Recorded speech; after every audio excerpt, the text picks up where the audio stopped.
प्रमाण हमें मिलता रहता है, तो मतलब इन लोगों का दोगलापन और गद्दारी क्यों लेके आए, ये भारत में आके हमारा नुकसान ही करेंगे, कचरे को दोबारा भारत के अंदर लिया है।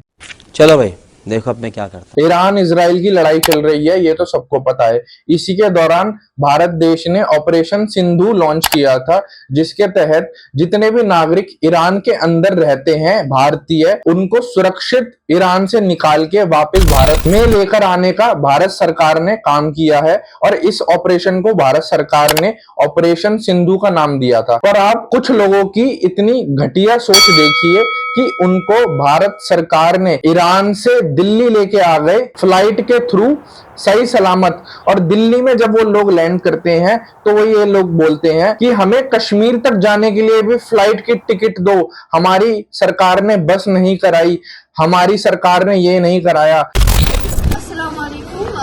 हम वो स्टूडेंट्स हैं जो अभी इवैक्यूएट होकर लैंड किए हैं इंडिया में, Delhi airport, Delhi international airport.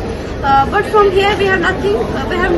हमें रीएश्योर किया गया था हमें कश्मीर सेफली लैंड करेंगे, लेकिन यहाँ पे कोई नहीं है। जो ऑफिशियल्स यहाँ आए थे वो भी यहाँ नहीं है। हमें एसआरटीसी बसेस प्रोवाइड की गई है जिनमें हमें बोल रहे हैं 20 आवर्स ट्रैवल करके आप कश्मीर जाओ। मतलब सरकार को कोसते हैं, उस सरकार को कोस रहे हैं जिस सरकार ने ईरान के अंदर से इनको सुरक्षित निकाला और भारत की धरती पे वापस लेके आए। मैं उन लोगों से एक सवाल पूछता हूँ, अपनी ऐसी तैसी करवाने तुम ईरान गए क्यों थे? जब तुम्हें भारत इतना अच्छा नहीं लगता तो ईरान ही रहते ना। ईरान तुम्हें फिर वापस आना क्यों था? ईरान में रहने के लिए, खाने के लिए, पढ़ने के लिए तुम्हारे पास फीस के पैसे हैं, पर दिल्ली से लेके कश्मीर जाने के लिए तुम्हारे पास फ्लाइट के पैसे नहीं है, ना बस के पैसे हैं, ना तुम्हारे पास टैक्सी के पैसे हैं। इतने ही भिखारी थे तो यहीं रहते, वहां ईरान क्यों गए थे पढ़ाई करने? एमबीबीएस के लिए तुम्हारी फीस के लिए पैसे हैं, पर यहाँ पे जैसी दिल्ली में सरकार ने अपने खर्चे पे लैंड करा दिया तो इनको भाई साहब को वीआईपी प्लेन और चाहिए कि दिल्ली से कश्मीर जाना है इनको, उसमें भी सरकार इनकी हेल्प करे। और बहरहाल सरकार ने बस का इंतजाम किया था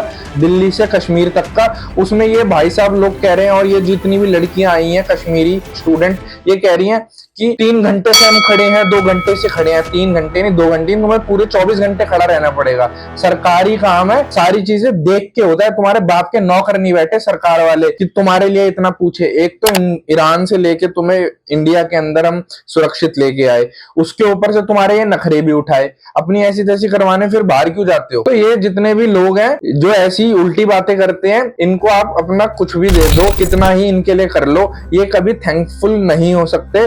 और कुछ महिलाएं तो ये कह रही हैं कि जो ये काम किया है ये कश्मीर की स्टेट गवर्नमेंट ने इनको ईरान से लेके आए हैं। अनपढ़ मैडम जी, आप ईरान तो गई हैं अपना काम वाम करने, पर आपने ये जो बात बोली है ना, इससे ये पता चल गया कि आप कितनी अनपढ़ हैं। ये ऑपरेशन सिंधु सेंट्रल गवर्नमेंट की तरफ से चला है, ना कि जम्मू कश्मीर की स्टेट गवर्नमेंट की तरफ से। ये जितने भी ऑपरेशन का खर्चा हुआ है ये जम्मू कश्मीर की स्टेट गवर्नमेंट ने नहीं उठाया, ये हमारी देश की सेंट्रल सरकार ने उठाया है, जहां पे इस टाइम बीजेपी राज कर रही है और मोदी जी पीएम हैं। तो ये जितने भी ऐसी कैमरे पे आके जहर उगलते हैं, मतलब कैमरे पे आके, इनको थैंकफुल होना चाहिए कि मोदी जी ने इनको ईरान से इंडिया में वापस लेकर आए सही सलामत। फिर भी ये लोग जहर उगलते हैं कैमरे पे आके, क्योंकि इनका यही है, इनके लिए कितना कर लो, कितना कुछ कर लो, सरकार की गलती निकाल देंगे, सरकार को ये, सरकार को वो, सरकार का ये, सरकार को वो। ईरान में पढ़ने के लिए फीस के पैसे हैं,